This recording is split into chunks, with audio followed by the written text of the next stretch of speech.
হে আল্লাহ, তুমি আমাদের প্রাণ প্রিয় মাতৃভূমি বাংলাদেশকে রক্ষা করো। হে আল্লাহ, তুমি আমাদের বাংলাদেশের প্রত্যেক জনগণকে পাশ্চাত্যের এই চক্রান্ত বোঝার তৌফিক দান করো।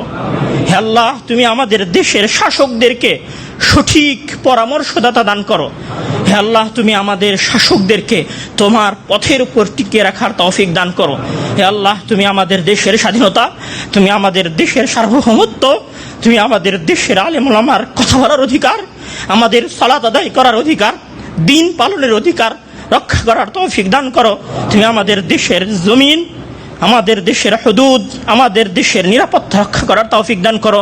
আল্লাহুম্মা আমিন। হে আল্লাহ, তুমি আমাদের একমাত্র সাহায্যকর্তা, তুমি আমাদের একমাত্র ত্রাণকর্তা, তুমি আমাদের একমাত্র সাহায্য প্রার্থনার জায়গা।